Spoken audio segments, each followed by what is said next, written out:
এদিকে মনের নেশা পুরোটাই বেড়ে চলেছে। শুনলাম বলরাম কোচের বাড়িতে নাকি রামকৃষ্ণ দেবে এসেছে। এখন গিয়েই দেখা যাবে রামকৃষ্ণকে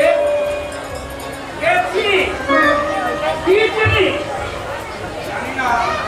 বারবার যেন একটা কথাই মনে হচ্ছে, জুড়াইতে চাই। কোথায় জুড়াই? কোথায় হতে আসি, কোথায় থেকে যাই? কত হাসি হাসি, কোথায় যাই? আমি তো চাই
আমি সারা গুরু চাইলাম না, আমার গুরু হয়ে গেল। তবে ব্যাকুল হয়ে কে তাকে খুঁজেছিল? আমি খুঁজেছিলাম। কখন? যখন গান বেঁধেছিলে। গান? কি গান? কি গান রে? জোড়াইতে যা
এটা কোনো আমার খাতায় বন্দী হয়ে আছে।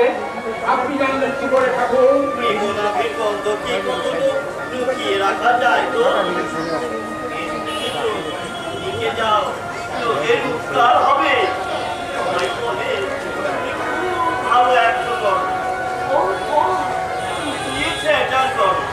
আপনি আমাকে থিয়েটার করতে বলছেন? দেখো, কেউ তো সাধনা যাত্রায় লোক কি হয় গো? খেলনা জিনিস নয়। থিয়েটার করতে গিয়ে কত পা কামড়া করি জানেন? সবসময় ঘুরি খেয়ে থাকবি। গায়ে যখন হলুদ দেখেছি তখন আর কুমিরে ধরবি গো। কিন্তু তো সাধনটি পরম পুরুষকে উচ্চুক্য করে দে, উচ্চুক্য করে দে। জয় মা ভবতারিণী। তাকে উৎসর্গ করবো? আমি ঠাকুর চেষ্টা মানি না। যে বিরোধীর মনের দেশে ডুবে থাকে সে কি কখনো আপনার এই অরূপ সাগরে দিতে পারবে? দেখি দেখি চেষ্টা করে।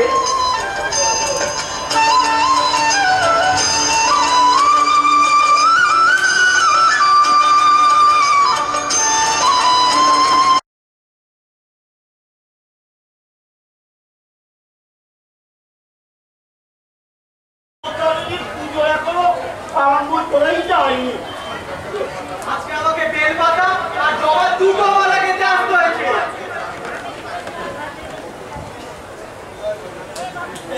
ওই তো রানীমা এসেছে।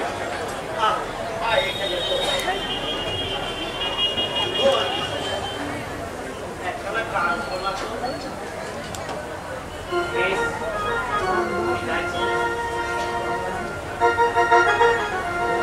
হবির দুঃখ মোচনে মা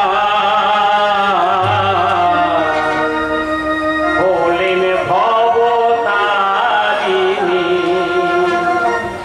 হবির দুঃখ মোচনে মা হলেন ভবতারিণী।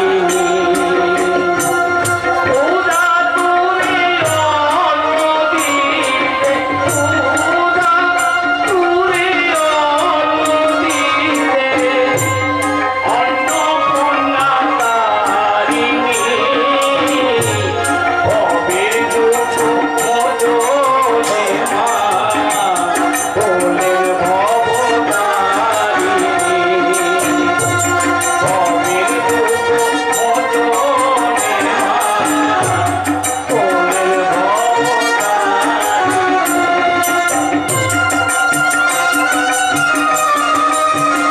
মা হলেন ভবতারিণী।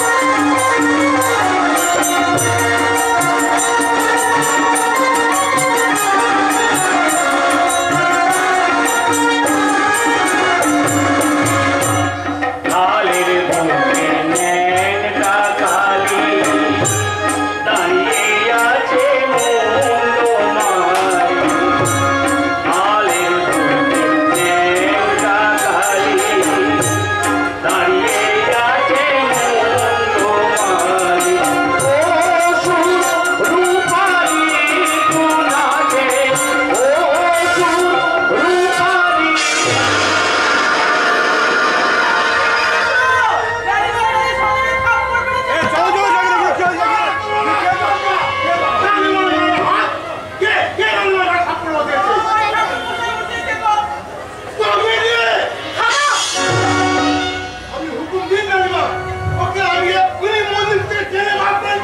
খবর কথা মুখে আনবি না কালী।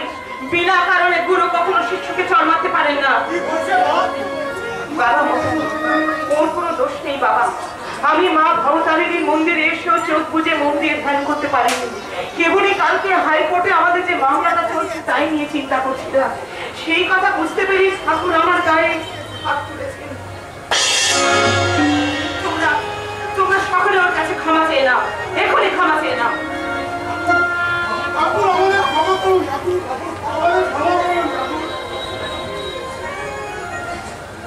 ঠাকুর, মন্দিরে এসে না বুঝে অন্য চিন্তা করে আমি যে অন্যায় করেছি, তার জন্য আপনি আমাকে ক্ষমা করুন ঠাকুর, আপনি আমাকে ক্ষমা করুন, আপনি আমাকে ক্ষমা করুন। আমাকে নয়, আমাকে নয়, আমি ক্ষমা করা পেরে সব ক্ষমতাকে ক্ষমা করে দেবে। শোনা আপনার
এমন পুরোহিত এই ঘোর কলিতে আর কেউ পেয়েছে কিনা সন্দেহ। এমন নির্লোভ পুরোহিত আর কোনোদিনও দেখিনি। আমাদের মানুষের আকারে দেবতা, মানুষের কলঙ্কের কালি মাখিয়েছে ভাই সম্রাট। প্রমাণ করবার চেষ্টা চালাচ্ছে। কে সেই মহাপাপী? তোমার জামাইয়ের প্রিয় বন্ধু মনীষগিরি জগদম্বা, আমাদের ডিস্ট্রিক্টের কর্মচারী চারু ঘোষাল। আশ্চর্য হবার কি আছে মা? সাধারণ মানুষরাই তো সত্যিকার জবরদস্তি হয়। এত বড় শয়তানি আরম্ভ করেছে, তখন মা ভবতারিণীর মন্দিরে তাকে ঢুকতে দেওয়া উচিত নয় মা। না, এ কথা বলা চলে না শঙ্কর। মা ভবতারিণীর মন্দির সর্বসাধারণের, সেখানে চারুর অধিকার তোমার আমার অধিকারের চেয়ে কোনো অংশে কম নয় বাবা। অবশ্য তাই বটে মা, কিন্তু যে অন্যায় তিনি করেছেন তার শাস্তি মা ভবতারিণী তাকে দেবেন। মানুষের মতফল ভক্ত, সেই জন্য দ্বিতীয় ব্যক্তি মাথা ব্যথার কোনো প্রয়োজন নেই জগদম্বা। এত উদারনীতি নিয়ে জমিদারি চালানো যায় না।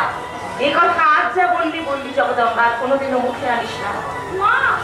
আকাশের মতো উদারতা না থাকলে এত বড় শেরেস্তার ভার কি মজবুর এত সহজে বইতে পারত? তাই দেখেছে অধোগাদিকে কেউ চাইছে না মা। ও কথা থাক বাবা। শুনলাম কাল রাতে কাউকে না জানিয়ে মাত্র একজন বরকন্ডা নিয়ে মা ভবতারিণীর মন্দিরে কেন গিয়েছিল মা? নিজের কানে শুনে এলুম মা। সে তো আমাদের কথা নয়, সত্যি যা পরীক্ষণ তা মায়ের কাছে তুমি বলো। আমাদের কিছু নেই দাদা, আজ মামলার তারিখ ছিল, পাছে ফৌজদারি মামলা আপনার কোনো বিপদ না হয় সেই জন্যই বোনটি আমার নিশ্চয়ই মা ভবতারিণীর মন্দিরে প্রার্থনায় গেছিল।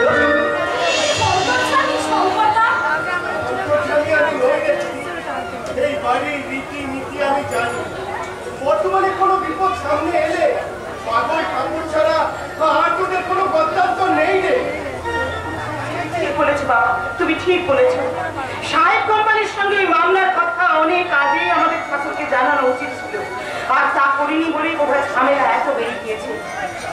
তার আকুল প্রার্থনায় মা ভবতারিণী আজ ফৌজদারি মামলার কবল থেকে তোমাদের রেহাই দিয়েছেন। সেই মহাপুরুষ যে মাঘ মাসের অসহ্য শীতে কষ্ট পাচ্ছেন, তা দেখেও তোমরা কেমন করে চুপ করে রয়েছো মা? করে জগদম্বা, সাহেব কোম্পানির সঙ্গে মামলার ঝামেলা, এই কথাটা কেন জানি না আমার মাথায় একবারও আসেনি। বাবা মধুর, এক্ষুনি তুমি পালকি বেড়ার ব্যবস্থা করো। আমি এক্ষুনি একখানা কাশ্মীরি শাল নিয়ে ঠাকুরের পায়ে অঞ্জলি দিয়ে আসবো। আপনাকে এই সন্ধ্যেবেলা যেতে হবে না মা। আমি ওই ব্যাপারে উদাসীন থেকে যে অপরাধ করেছি তার ক্ষমা চেয়ে আমি একটু দক্ষিণে সরে যাবো। না বাবা মধুর, আমাকেও সঙ্গে নিয়ে চলো। একখানা দামি